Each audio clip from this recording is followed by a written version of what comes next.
ఓం శాంతి. Murali date 15/7/2025. Murali సారాంశం. మధురమైన పిల్లలు, ఇప్పుడు మీరు మీ భవిష్య 21 జన్మల కొరకు ఇక్కడే చదువుకోవాలి. ముళ్ళ నుండి సుగంధమయమైన పుష్పాలుగా తయారవ్వాలి. దైవీ గుణాలను ధారణ చేసి ఇతరుల చేత కూడా చేయించాలి. ప్రశ్న: ఏ పిల్లల బుద్ధిరూపీ తాళము నంబర్ వారీగా తెరుచుకుంటూ ఉంటుంది? జవాబు: ఎవరైతే శ్రీమతంపై నడుస్తూ ఉంటారో, పతిత పావనుడైన బాబా స్మృతిలో ఉంటారో, ఎవరి యోగమైతే చదువును చదివించే వారితో జోడింపబడి ఉంటుందో వారి బుద్ధి తాళము తెరుచుకుంటూ ఉంటుంది. పిల్లలు, ఆత్మలైన మనమందరము సోదరులము. మేము బాబా ద్వారా వింటున్నాము అని భావించే అభ్యాసం చేయండి. దేహీ అభిమానులుగా అయి వినండి మరియు వినిపించండి. అప్పుడు బుద్ధి తాళం తెరుచుకుంటూ ఉంటుంది.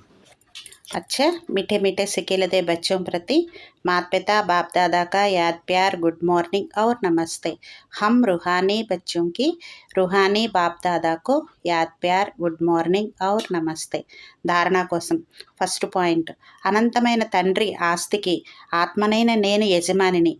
ఏ విధంగా బాబా శాంతి, పవిత్రత, ఆనంద సాగరుడో అదేవిధంగా ఆత్మనైన నేను కూడా మాస్టర్ సాగరుడను. ఈ నశాలోనే ఉండాలి. సెకండ్ పాయింట్: డ్రామా అని పురుషార్థాన్ని విడనాడకూడదు. తప్పకుండా కర్మ చేయాలి. కర్మ, అకర్మ, వికర్మల గతులను అర్థం చేసుకొని సదా శ్రేష్ఠ కర్మలనే చేయాలి. వరదానం: సమయ మహత్వమును తెలుసుకొని స్వయమును సంపన్నంగా తయారు చేసుకునే విశ్వ ఆధారమూర్త భవ. మొత్తం కల్పంలో సంపాదించుకునే శ్రేష్ఠ కర్మ అనే బీజాన్ని నాటే 5000 సంవత్సరాల సంస్కారాల రికార్డును నింపే విశ్వ కళ్యాణము లేక విశ్వ పరివర్తన చేసే సమయము ఇప్పుడు నడుస్తూ ఉంది. ఒకవేళ సమయమును తెలుసుకున్నవారు కూడా వర్తమాన సమయమును పోగొట్టుకున్నట్లయితే లేక రాబోవు సమయంపై వదిలినట్లయితే సమయం ఆధారంపై స్వపురుషార్థము ఉన్నట్లవుతుంది. కానీ విశ్వపు ఆధారమూర్త ఆత్మలు ఏ విధమైన ఆధారంపై నడవరు.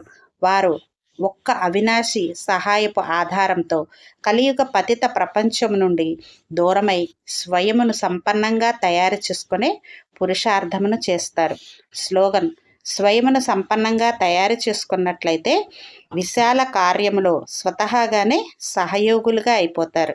అచ్చా, ఓం శాంతి.